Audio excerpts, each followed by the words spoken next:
I like to fly because it's just peaceful experience, and I don't know, being up there 4,000 feet off the ground, it's really peaceful and it's really amazing to see the world from that high up. It's a rare experience. I'm an aerospace engineer here at Penn State. I'm originally from Portland, Oregon, and I'm currently a junior. My interest in flying started basically when I was a little kid. I loved airplanes, playing with toy airplanes, and that sort of grew into playing with real airplanes as I got older. The first thing every pilot does is go through a pre-flight checklist before they fly. Well, first step's to turn the master on and check that all the lights are working.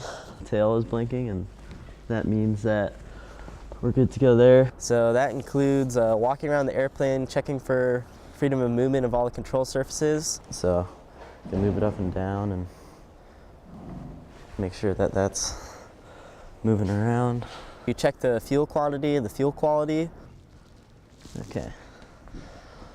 So there's our fuel. As you can see, it's sort of a bright blue color. You make a check for any general antenna damage, any damage to the aircraft, to the propeller, anything like that. Check the prop for nicks or cuts. Also check the oil level. What you're looking for is at least 6 quarts, and we have that, so we're good to go. Check for leaking of hydraulic fluid from the brakes. You want to always check this landing gear strut. If there's not enough distance here, what can happen is we can sort of bottom out the gear on landing and damage it. Once you're done with your pre-flight checklist, everything in the aircraft is pretty much ready to go, and there's no way that you can lose an engine or crash the airplane because you've checked it out.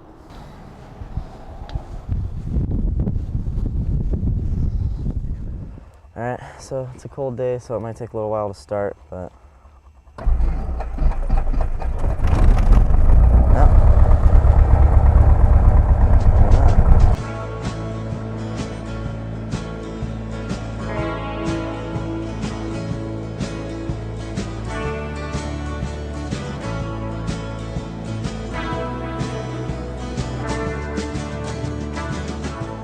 I first learned to fly at Aurora Airport, which is a pretty popular general aviation airport in Portland, Oregon.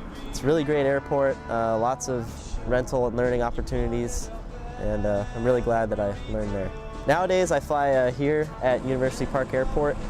I try and go up as much as I can. It's a little hard with being in school, but it's a nice airport to fly at, and it's a good airplane to rent.